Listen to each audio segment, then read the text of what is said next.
Exclusive insights, actionable strategies, and ideas that ignite change. You're listening to the Ivey Impact Podcast from Ivey Business School. Hello, I'm Julian Birkinshaw, Dean of the Ivey Business School. Welcome back to Dialogue with the Dean, a new series on the Ivey Impact Podcast, where I sit down with Ivey faculty to discuss their research perspectives on the challenges and opportunities facing business and society today. On today's episode, we're addressing a universal challenge for business leaders. In a world dominated by quarterly targets and constant pressure for quick wins, how can businesses adopt a long-term strategy that strengthens their bottom line and makes a positive impact on society? To help answer this, I'm joined by Tima Bansal, a globally recognized leader in business sustainability. Tima is the founder and lab leader of Innovation North at Ivey, a professor of sustainability and strategy, and the driving force behind the Network for Business Sustainability and Ivey's Centre for Building Sustainable Value. Welcome to Dialogue with the Dean, Tima. Thanks, Julian. It's good to be here. Thanks. So, I've known you for a long time. We met some 35 years ago, and I know that you were very early into the field that we now call sustainability. Just give us a little bit of a snippet of how you got into that work in the first place. I know you wrote a paper in the year 2000 called "Why Do Companies Go Green?" Just give us a bit of the background. So I was an economist by training. In fact, I did my master's degree in economics here at Western. And as an economist going into business school, I thought, why would companies be environmentally responsible? Because they don't obviously make money at it. At that time, the dialogue was all around selling more stuff. Yeah. So when I did my doctoral work at the University of Oxford, I decided that I would look into why companies would go green. And so that was the basis of my first paper. And that is exactly the title of the paper. So why do companies go green? And of course, the world's moved on since then, but at that point, why were companies going green? Well, for the obvious reasons is competitive advantage. So they want to make more money, and sometimes they can't. So if they have green products, for example, or if they turn off their lights and they're saving money, then they go green. But then there's two other things that were really important. The second one was for institutional reasons. So institutional reasons means that the government is asking that of them, or sometimes communities ask them, social license to operate. The third one was maybe the most surprising, is that there's just someone in the organization that cares about this. And they care about it so much that they just say, this is what we're going to do. And so I call that the ethical reasons. And sort of a moral imperative. It's just the right thing to do. And back then, were those companies, so we say, getting away with it? Meaning, were those individuals who were so keen on doing it for the right reasons able to persuade others that was an acceptable rationale? That's a really interesting question. I don't know if it was a matter of persuasion so much as it was a matter of conviction. Yep. And so there's one company in particular. It was a food retailer. Their name, I think it's fine to say that now, is Iceland. I don't even know if they're still around. But they went way above what others would be expected to do, what others were doing. And when I had a paper, an article that was publishing in The Independent on Iceland, they told me they could not publish their name. Wow. And at that time, it was because they did not want to be seen as going outside of what's normal. Yeah. So it's interesting that when leaders went way above the norm, it was because they really believed it, not because they got some benefit from it. And they almost explicitly were saying, we don't want to make a big song and a dance out of this. We just want to do it because it's the right thing. Yeah. And it would bring attention to them. And they didn't want more attention because as soon as they get more attention, then they have to have more defense for what they Interesting. I want to touch on a couple of the other papers. A recent paper you wrote was called "What is Sustainability?" And I kind of like that as a question because we get so confused between what sustainability versus corporate social responsibility means versus corporate purpose. Tell us what the big idea in that paper is. So when I started my research, it was just on environmental responsibility. And I started that work in the early 1990s. In 1987, the World Commission for Environment and Development came out with a definition of sustainability, which is meeting the needs of present generations without compromising the needs of future generations. And that was sustainable development. So it wasn't very long before I transitioned from environmental responsibility to sustainability. And that was purely intergenerational equity. So that's ensuring that today's generations get treated equitably and the future generations are not we don't compromise their needs as well. It's different, though, from corporate social responsibility, which really the genesis started from an ethical frame.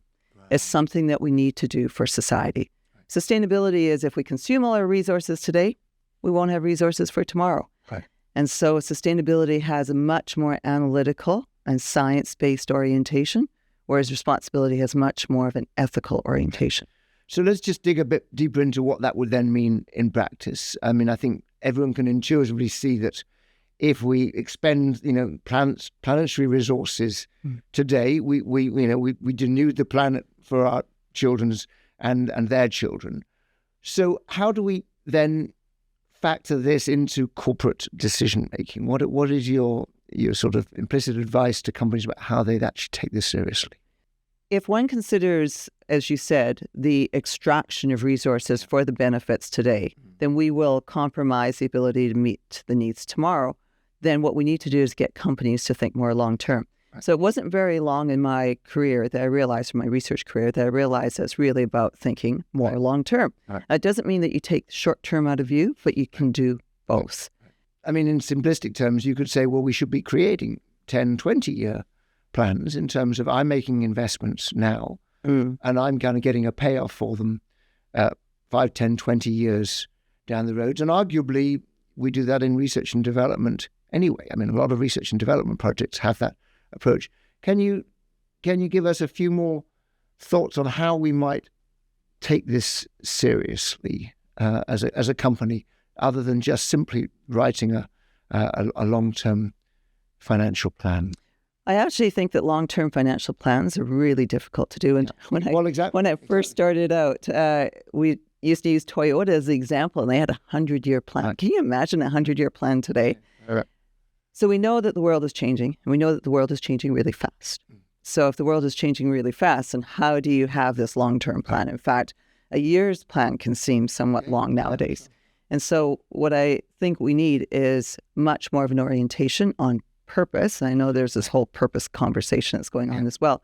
But if we understand that we are contributing to societies in a certain way, that allows us to pivot as we need to in the short term to allow us to get to the place that we want in the long term. Let me give you an example. When you're driving a car, where do you look?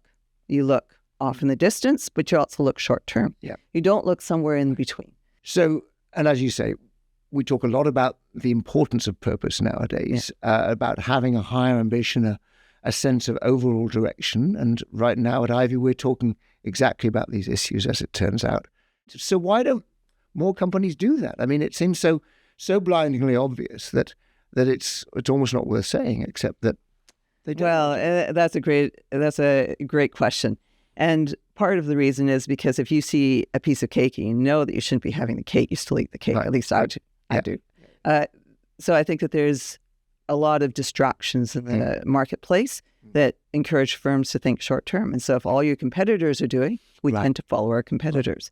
Those that can stick their head above the parapet and say, we can do things differently, they're the ones that really have unique strategy and they're able to execute over the long term and survive better in the long term. Yeah, I think you start the paper with that example from Unilever where, and this is a few years ago, but Paul Polman was the chief exec. He said, we are no longer going to issue quarterly guidance to the markets because we don't believe that that's actually in anybody's longer term interests. And the share price took a hit, as I recall, but fairly quickly recovered. Right. And he decided that he wasn't going to court hedge funds as well. Indeed. And so that allowed him to also have that longer term perspective so he didn't feel the pressure. Indeed.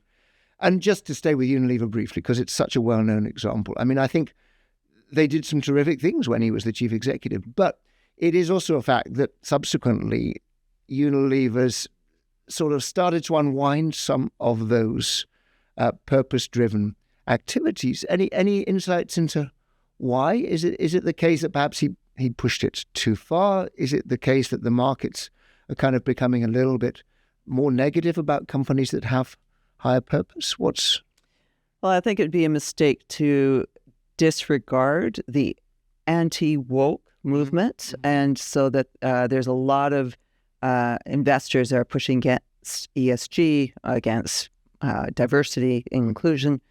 And so I think that there are some companies that are pulling back from some of the investments. Having said that, I think that there is one clear evidence that ESG and DEI and other sustainability commitments reduce the risks the organizations confront. So I think that there's a whole lot of dialogue around this, but I think that a lot of companies really haven't pulled back from their policies. They pulled back from the discourse. Yeah, I mean, for me, it's quite straightforward. I mean, in fact, the Ivey sort of tagline, purpose statement, is inspiring leaders for a sustainable and prosperous world. Sustainable for all the reasons you've been talking about. Prosperous means commercially viable. And we can't choose between these things. I mean, we if we go too far down either route, we get into trouble. And as a business school, as a university institution, I think it's really important for us to take a position that actually leads the way. I'm going to switch to a slightly different topic, but of course it all links together because it's all part of your research in the round. And that is the concept of systems thinking. Now, you should just explain to listeners what we mean by systems thinking. It's become a big part of your research and indeed some of your practical work we'll get to soon. But just help us understand what systems thinking means. Yeah, and before I answer the question directly, let me tell you why I think it's so important for us to think in systems. There's two reasons. One is that the world's becoming more systemic. That means that we're becoming a lot more connected than we were before. There's not one product that's made in just a local place other than possibly food. So everything has massively complex supply chains. We travel here and there. And then also communications. We're just connected more than we ever were before. Yep. And so a system is the connections among things. Right. And so when everything is connected, then there's feedback loops, right. Interactions. When something happens here, it changes something there. So this is the butterfly effect, right? The butterfly that flaps its wings causes a tornado in Brazil. Yep. But that's one thing, is that the world is becoming more systemic. But then the other thing is that sustainability is really about systems. And so if we're looking at intergenerational equity, we have to understand how we ensure that resources are available for our future generations. Okay, so if that's also becoming more systems-oriented, or that's a systems thinking concept, what do we do? How do we actually think about this in our world, given that's really hard to predict the future? Right. We need a new way of thinking. Got it. And just to make it practical for a second before we go back to almost like your particular method.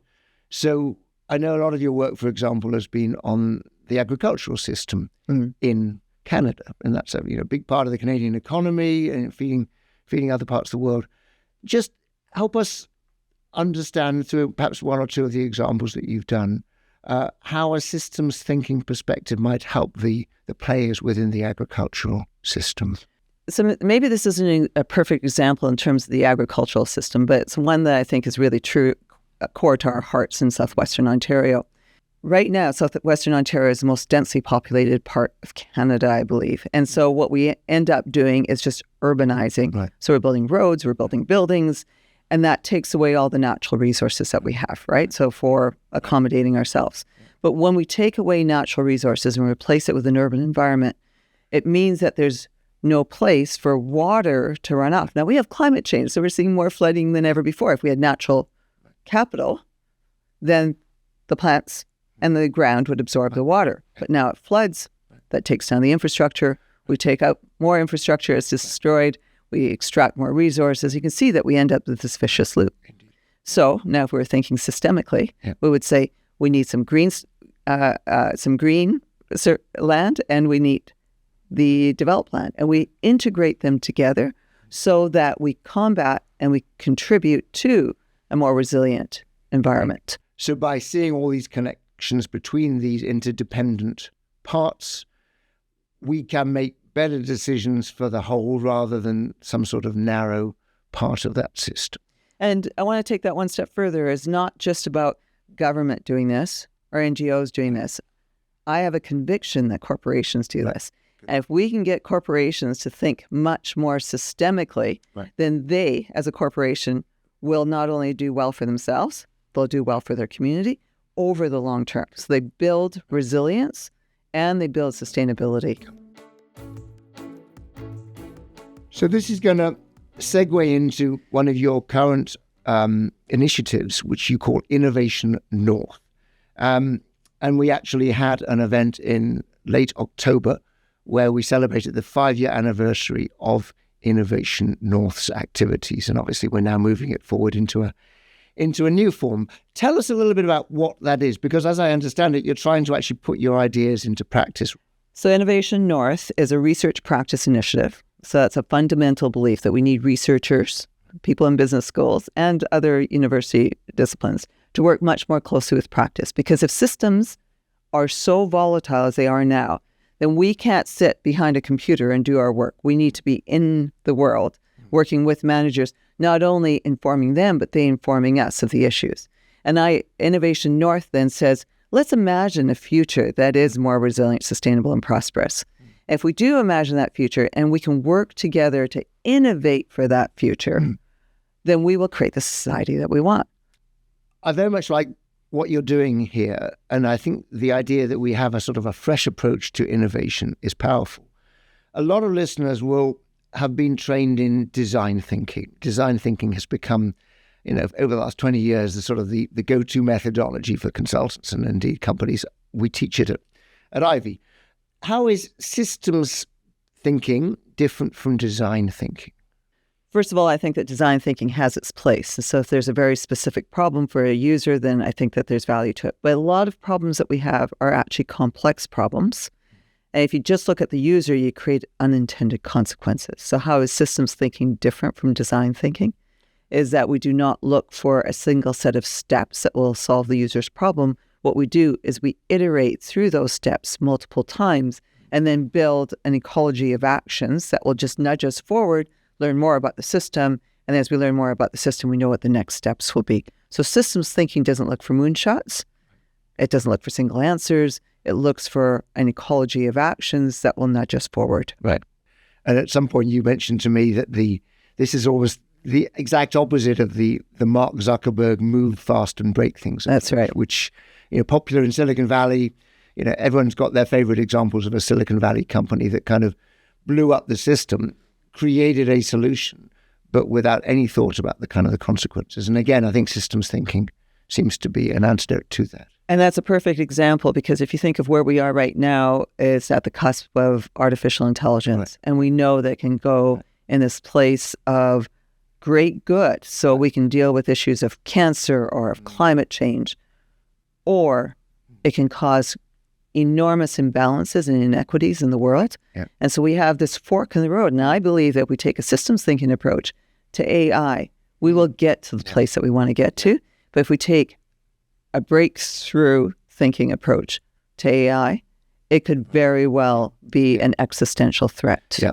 So you've given us a really good understanding of how to think about systems.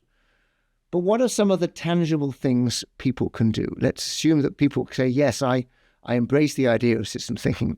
What can they do? What are the things that they can actually do today, tomorrow, to help them to take systems thinking seriously?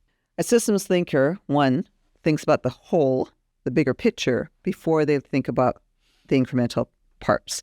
And so one thing that a systems thinker would do was to think about where they want to be in the future and think about how they sit within that bigger picture. But secondly, then they have to know what the system is. And so they have to know how they sit within the system.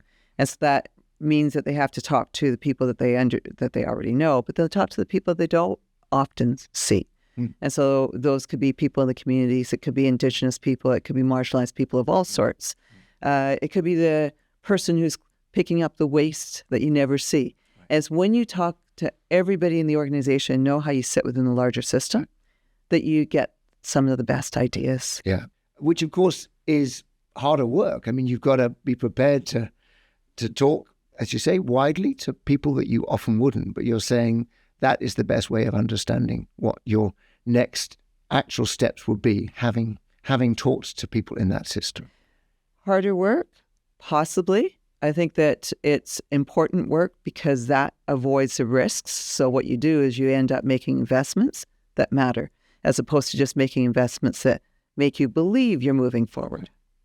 I'm going to wrap up the conversation here, but I want one more thought from you, because we've talked about Innovation North as your most recent initiative within Ivey to try to put your ideas into practice. And there's a few earlier ones you've done as well, which we haven't even talked about.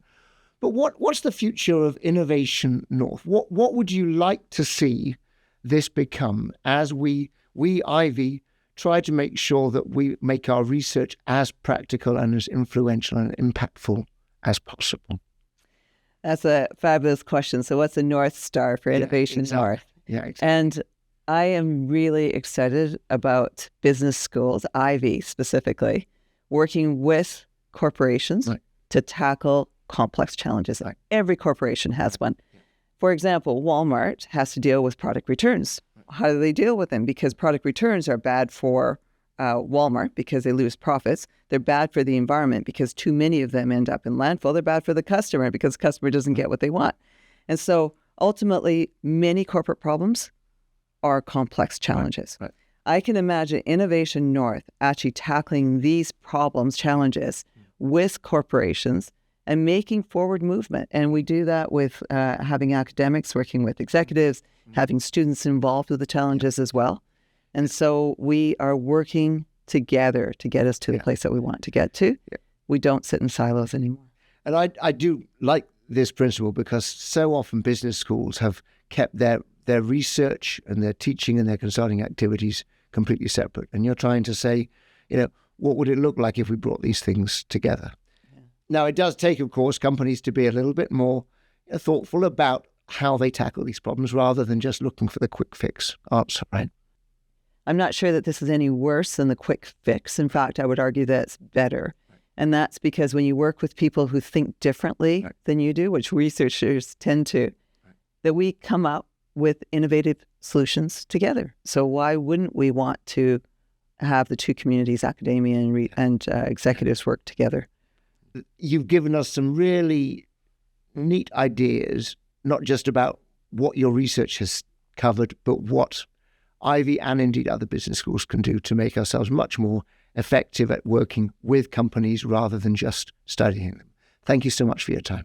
Thank you, Julian. This was delightful. Thanks. This has been Dialogue with the Dean from Ivey Business School. Thank you to my guest, Tima Bansal, founder and lab leader of Innovation North, powered by Ivey, for joining me today. And of course, thank you to our listeners for tuning in. On our next episode, Ivey marketing professor June Cott joins me in the studio to discuss her latest research that uncovers how simple shifts in messaging can help equalize funding for female and male entrepreneurs. Until next time, goodbye. This was Dialogue with the Dean, an Ivey Impact Podcast series. For more insights from Ivey, including thought leadership on critical issues and additional podcast episodes, visit ivyimpact.ca or subscribe on your preferred podcast platform. Thanks for tuning in.